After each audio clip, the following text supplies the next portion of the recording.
Well, this almost makes up for bobbleheads. I was just going to say, I love that we're reviewing a movie like this. We're used to talking about kids' movies, and then suddenly we're going from Saturday morning to just jumping right into Criminal Minds. Die Hard in a high school. That is exactly what it is. I don't know what to say. I kind of enjoyed this movie.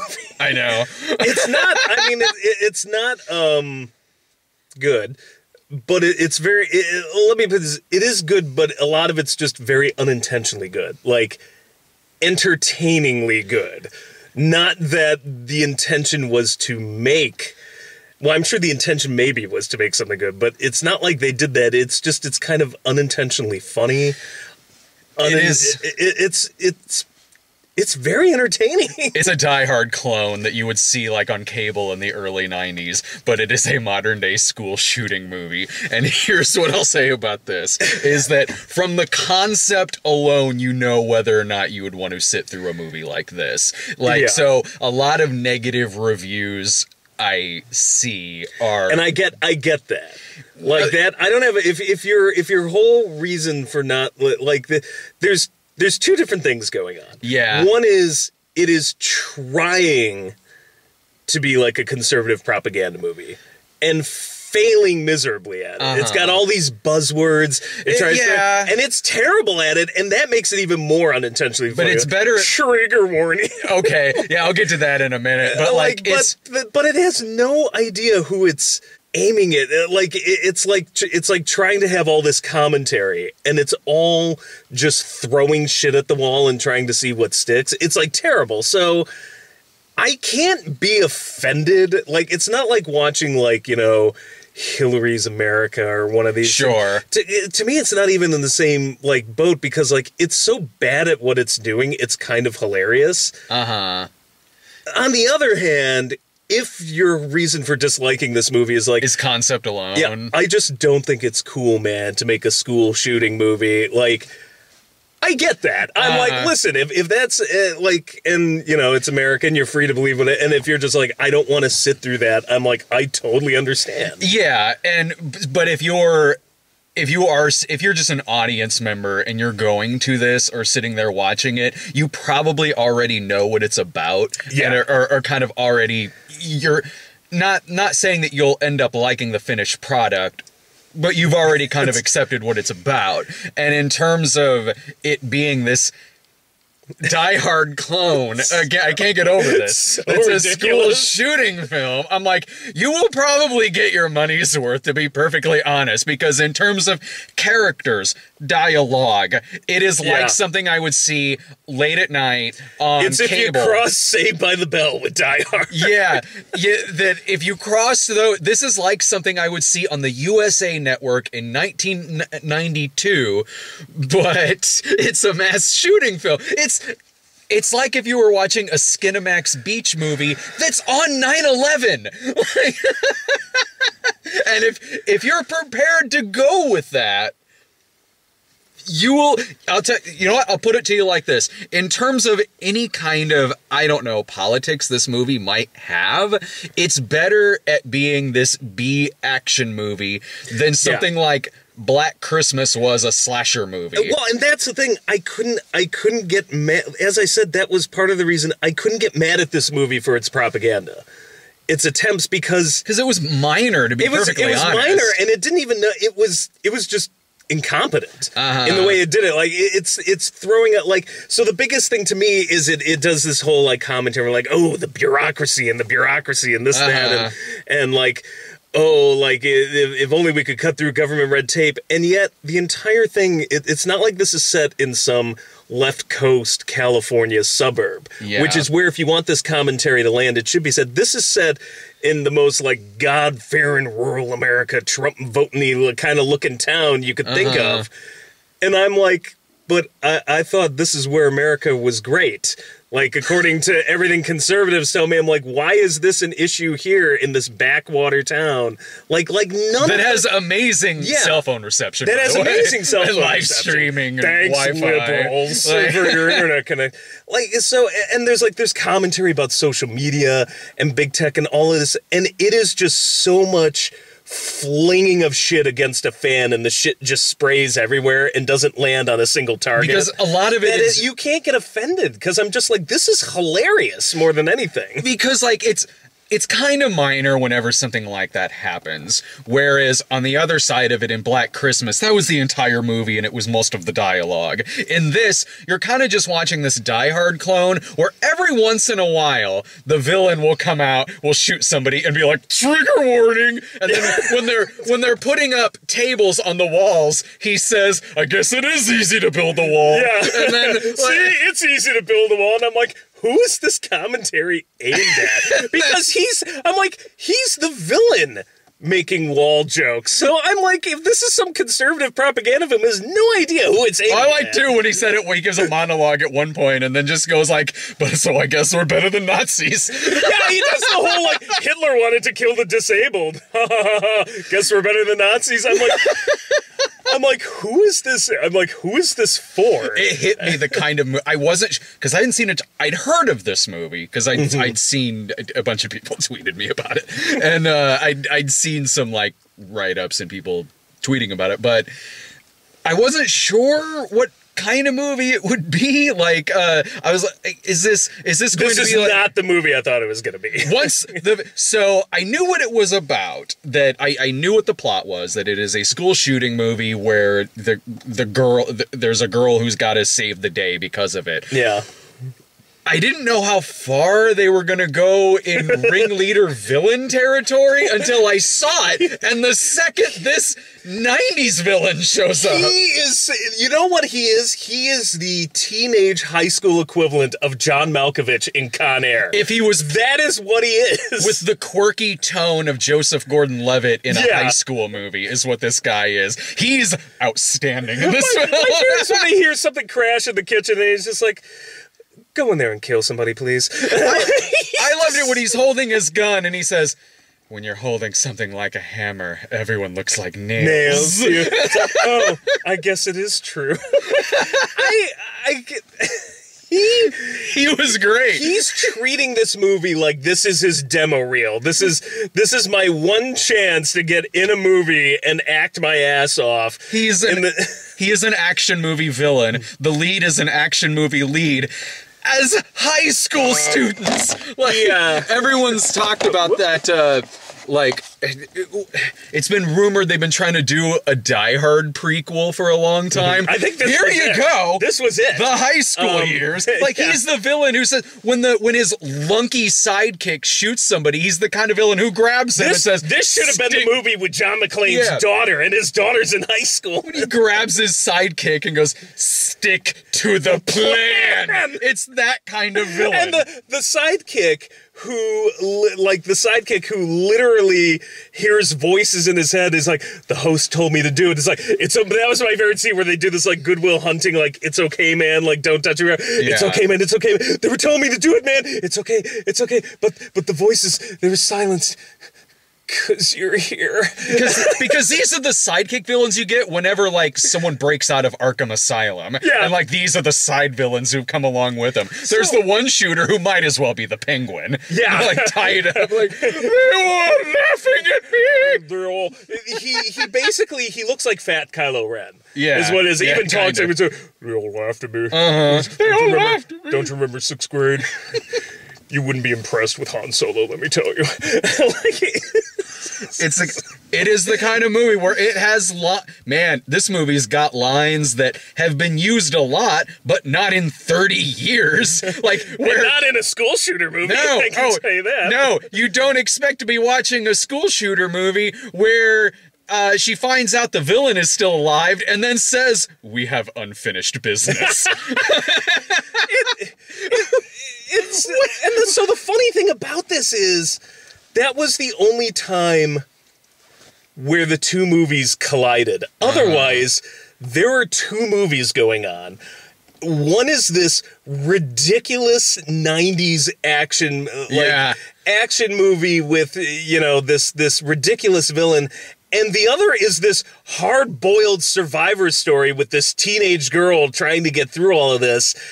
And it's just hilarious. And then so you'll have scenes where it's just like, did my friend deserve it? She was shot. She was innocent. And she's like just playing it completely straight. She's very good in the film. Yeah, she's really good. Yeah. The guy who played the villain is good too. No, really they all are. It's a good thing that was in the high school cafeteria though, because he's chewing scenery left and right. But so most people in the movie are good, but so she's in this super serious movie that I was saying, what did I tell you? It was like conservative, ordinary people. Oh yeah, because it's like my mom died and this, and it's like we got to get our family back together. It's like this very like Ang Lee drama all of a sudden, and then you have this like goofy Saved by the Bell meets Die Hard side of it, and the two never collide until the end there, where all of a sudden they're like face to face. I'm like, oh wow, you tied it all together. Whenever like it's showing other characters, they are still speaking in some action movie dialogue. She keeps getting visited by the ghosts of her mom throughout it. That made me laugh so hard because like Radha Mitchell. Yeah, so a spoiler alert, I guess. Like the first thing you see is her mom looking like a cancer patient in the kitchen, talking to her like she's really there. But the way she acts, I'll give the movie this much credit. I was expecting so little out of this that it wasn't even on my radar. But I remember turning to you and going like, why is she acting like her mom died? Like this is like the kind of like behavior you see after somebody's died, not just they're sick, because they're all talking about it's like after what happened. And then when they do the reveal in the mirror that the mom's a ghost, I'm like, and then the mom, I'm like, I really just wasn't thinking on that level. The mom like comes back as a ghost to give her survival advice, and so she'll have movie lines, or she'll knock one of the shooters out with a fire extinguisher, and then mom comes in to go, "You really knocked him dead, honey." Like, and say, even people on the news, there is an active shooter situation, and the guy is on the news, the reporter, and says, "I have a right." No. He gets on there. The reporter gets on there and says, students at Vernon High are preparing for their biggest test. Like, that's right. It's so crazy. The difference between this and Black Christmas is I'd rather watch this 10 times over. No, they're both propaganda movies, but this one somehow figured out how to make an entertaining movie. There is a couple times where it gets super serious, and I'm like, okay, don't try to do this to me after we have goofy villain. But generally speaking, there was never a moment where I was like bored. No, I remember at one point I was like, I want to get up and grab a drink or something, and I'm like, but I want to see where this is going. Yeah, I want to see. Plus, we've forgotten the fact that this is all taking place on Student Prank Day. Student Prank Day, and that they don't like. This is like their bizarro commentary where it's just like, on the one hand, it's all this conservative commentary, and then it's just like the school is in this small town is woefully unprepared and is so stupid. This shooting situation is going on for what seems like an hour, and nobody hears gunshots. Yeah. Class is just going on like normal while the cafeteria is on complete lockdown. Like, it makes no fucking sense. Oh, yeah. Yeah, there is... this active shooter situation had to have been going on for like an hour, in which a van crashes through the cafeteria. Multiple people are shot. There's explosions. With not only... It's not just pistols... which I have shot, or a shotgun, which I have also shot, but like some kind of AK-47 type of like, assault rifle, which I have not shot one of those. But having shot guns before in my life at a range, that's fucking loud. How could you not fucking hear that? And there's still classes going on after this. And plus, it's being live streamed where thousands of people are watching this. No kid was checking their phone in class like you would think any kid would do anyway, like sneakily, and like, oh shit. And plus, like, the students who know what's going on are like banging on the window. The girl throws a rock through the window, and the guy's like, "Hey, that's wildly inappropriate." Yeah, inappropriate. Yeah. Oh, nice try, student prank day. Like, I'm just like, this is. Do you remember the lunch lady? The pranks are all like Saved by the Bell over the top shit. Where I'm just like, why would any school allow them to get away with? I was like, I thought this was rural America. They had discipline at their schools. Like, no, dude. Again, I don't get the commentary in this. An oiled up slip and slide on the ramp in which there's a gunfight, and they defeat the shooter by leading him towards the slip and slide put there as a prank. There is a fight in a teacher's lounge that's full of balloons. Thank God there's no kid in a wheelchair there. Can you imagine trying to go up that ramp? Oh my God. They left that scene out. Yeah, and the lunch when the shooter comes in around when the situation first starts, and the lunch lady is standing there, and the guy's got a shotgun on her, and she says something to the effect of like, "You're in a whole lot of trouble," and she just blasts her up against the No, she says no. What she says, yeah, because she saves our main heroine. By getting up to quote-unquote sacrifice herself, because that was after the villain said, "Go in there and kill somebody, please." Yeah. And she gets up with her hands up in the air and then points him and says, "You should be ashamed of your end," before she can say self. Boo. You know what I'll bet the result of this movie is? A couple of people were talking, and one said, "You probably couldn't do something like Red Dawn nowadays," and the other's like, "Dude, you want to take that bet?" That's so and make it better than the actual Red Dawn remake. That's the funny thing about this movie, which is so weird to me. On the one hand, I feel like there's actually a legit, really good film trying to escape out of this like kind of weird propaganda movie mess, and like a really good movie that like takes itself kind of seriously. On the other hand, I'm like, here's the problem.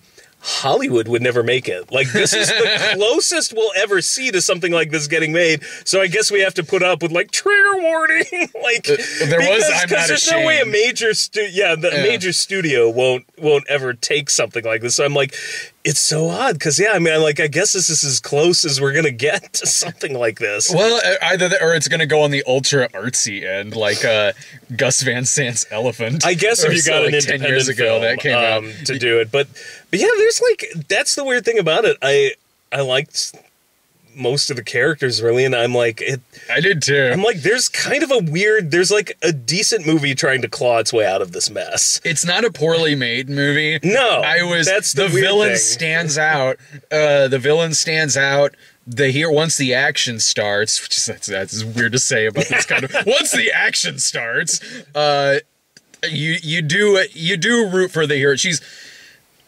It's a little annoying at first because it's one of those movies that when it's setting up characters, they're doing it with a lot of that clunky dialogue where one person is just describing the other person's personality to them. Here's the thing. That a lot. The movie that's where the movie is a fail. The movie's not written well. Yeah. It works because the actors are good, because whoever the cinematographer was, I'd say even the director probably, like, they're all on their A game, but the script is bad. I admire the balls on this movie. Yeah, I admire the balls, but like the script, that's the problem. The script isn't good, and you can tell because whenever it's trying to throw satire at you, it's terrible. Like, as I said, it has no idea who it's like. It's supposed to be conservative propaganda. They seem to undercut conservatives left and right. Like, and if it's aimed at conservatives, I don't understand what the point is of all of this. But underneath all that. I'm like, this is a decent action film with a great heroine. I was rooting for her. I was too. Throughout the whole even when she started off very clunky, stereotypical, like, what did she say? And you're just like, I'm dark. She's listening to some music or something, or someone's like, "Hey, Zoe, listen to this song." And she does, and she goes, "That's something I'd want to see played at my funeral." And I go, "Oh, dark." Yeah, so I'm dark. It's clunky at setting up these characters. But somewhere at about the 20-minute mark, there was like this switch over, and I'm like, I'm really into all these people. Like generally, even stereotypically, we got the stereotypical black nerd. We got there's a jock there. Named Chaz. Yeah, named Chaz. Like, this is like they're all stereotypes, but I'm like, man, they are making do with what they've got in the best way they can. And I kind of respect a movie that does that. Like, here's a pile of shit. Now try to build a nice looking sandcastle out of it. It's like, and they do it. Like, they try. In an 80s high school, too, because, like, on prank day, they're putting bras on the flagpole and hanging up. Like, they think they're in Porky's, but they're in a wildly different film. You know, again, that's what I don't get. If the whole thing is like, well, this is aimed at the conservative God-fearing America, I'm like, really? It makes you all look like kind of a bunch of idiots at this school's this poorly run and undisciplined. I would rather watch. I would rather. But I mean, watch, I would rather watch this. I'd rather watch this than the Gus Van Sant elephant one. At least in this, I'm like, well, I'm not bored. Things are actually happening in this. It's memorable. The other movie, I'm like, I'm watching a guy develop film for 30 minutes. I'm like, okay, right. but it won at Cannes, so all right. This, I'm like, man, this was entertaining. I'll give it that. Like, I enjoyed this the way that I would have enjoyed like a Die Hard clone on HBO in 1992. I enjoyed this in the same way I enjoyed Wonder Woman 84, where I'm like, this is a hot dumpster fire, but it's amazing to watch. Mm-hmm. Like, I do respect certain weird underdog movies that are just like, well, this is what we're going to do, and we're going to go for broke. Yeah. And, like, we're going to commit the whole way. And, man, this one did. It's like, it is a weird, goofy Die Hard clone crossed with this serious, ordinary people, like, Ang Lee drama. If you can accept where this movie goes, and you're curious enough. With a bunch of weird right-wing commentary where none of it lands. Man, not a single joke lands. How do I even Not a single joke I came out of this like, ooh, burn, you own the liberals. I'm like, no, you failed there. So it's like, if you can deal with all of that, then I don't know how you grade this. I'd have to split the grade. I'm like, for what it's trying to be, propaganda purposes, D. But for like an action movie kind of thing, like, probably B. I mean, I've seen, in terms of any kind of message this movie's trying to make, it's fairly, it doesn't seem to be doing it that often. It seems like it's, like, not saying that that's not some kind of priority they have there, but it doesn't seem like it doesn't seem like it's the main one. It like mainly wants to do an action movie. Yeah, I don't know what the priority is. But then why bother? Like, maybe that was just a note once Daily Wire released this film. Like, that's a studio note or something. Me. I'm like, I don't know. And it's like, I don't have to agree with whatever bullshit propaganda you're trying to do, but if you're going to do it, then go for broke. Why just and this does. It's like we threw, I mean, on that side, but the commentary, you were saying, like, well, I don't know if that was a priority. I'm like, then why bother? Like, you could have just made this. I think my only other gripe is, we were talking about this, it's a huge pet peeve of mine when things are said in high school and nobody swears. Oh, yeah. Because I'm like, that always takes me out of it. I'm like, no high schooler talks like this. And what's even worse is we have, like, literally people getting blown away. And scenes that are like, I'm like, yeah, some of them can be pretty intense for what they are. And I'm like, so we can't drop an F-bomb, but we could literally show... Yeah, he makes one of the teachers, like, go topless. He goes into the Spanish class, bursts in and says, hola, it's a school shooting. Yeah, and I'm like, but we can't drop an F-bomb. I'm like, okay. It is an R. Like, it doesn't hold back. But it is violence. An R, so I don't... Or TVMA is... Again, I feel like somehow this is, like, because of the audience it's aimed at, it's like, well, if we have F-bombs, we might get this reputation that this is dirty. I can't figure... It's so you said, weird. too, that a pet peeve of yours is whenever there's a character who's like a military dad and they say military time. Oh, my God, yeah. So, yeah, they set this up early, like, dad's teaching her how to hunt, and I'm like... Yeah.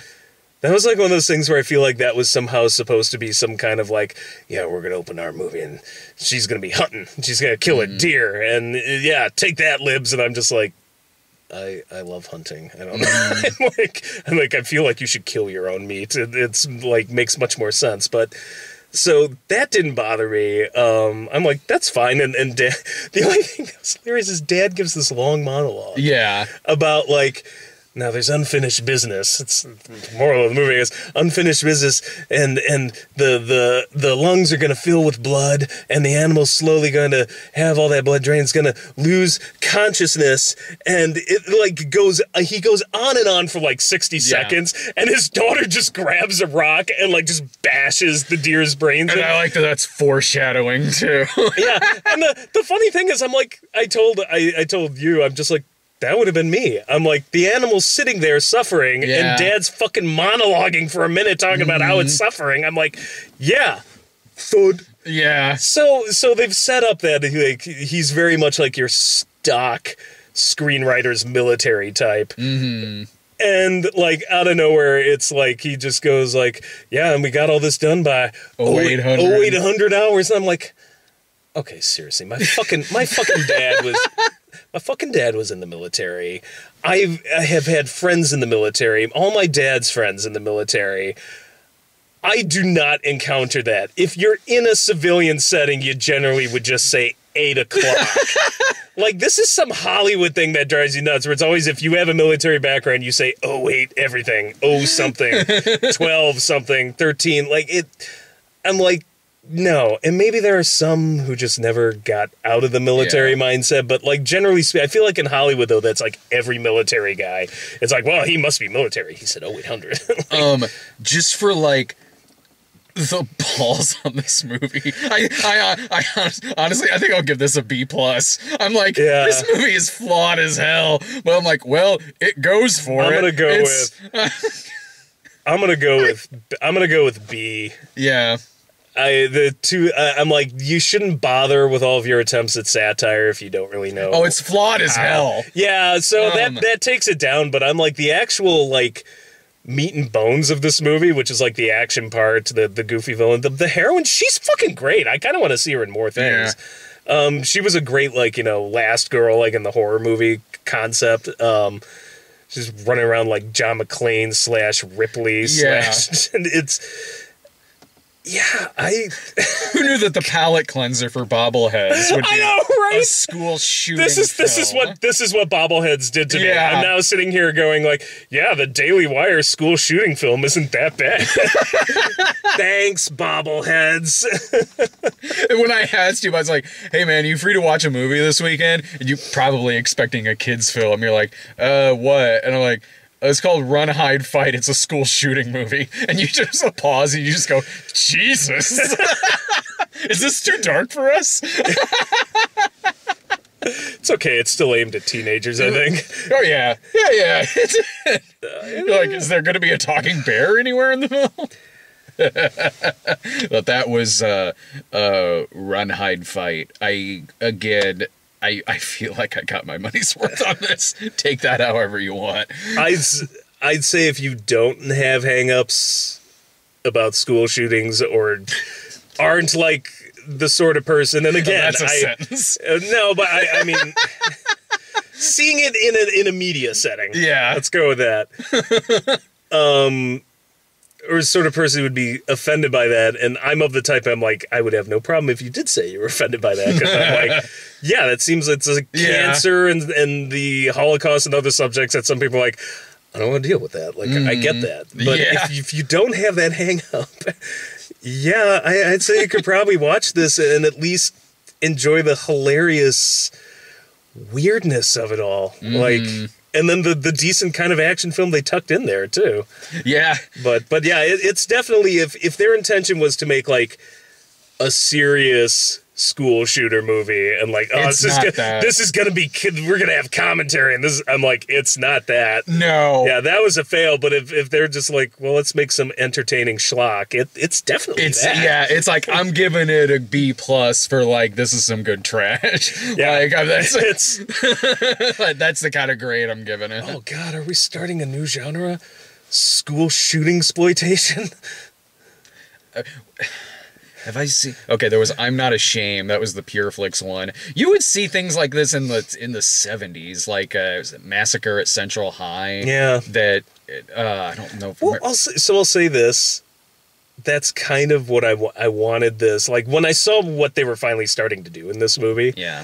I kind of wanted it to be like a Japanese movie, like Battle Royale, where I'm like, oh yeah, I'm like, maybe they should have even leaned into the silly harder instead of trying to make some of this realistic. Yeah. Like, I mean, maybe they should have leaned into that side, because as I said, the second you see that villain, any chance of taking this movie seriously is out the door. Yeah. I'm like, I'm sorry if there's somebody who watched this movie who was like, what are you talking about? It made me cry. Like, that's really? Yeah. I'm like, no, not with this villain. Like, there's no way. No, this seems to know what it is just based on the writing of the villain alone. Yeah, but I kind of wish it would have leaned a little more into that. Then. Yeah. Like just go for that then, because like I hope he was amazing and she was really good. I hope there's a sequel at college. Oh God, right behind the college years. Please! Oh my God! All right. Well, that was fun to talk about. Thanks for watching. Yeah, I'll try to find a more disturbing movie next time. See ya.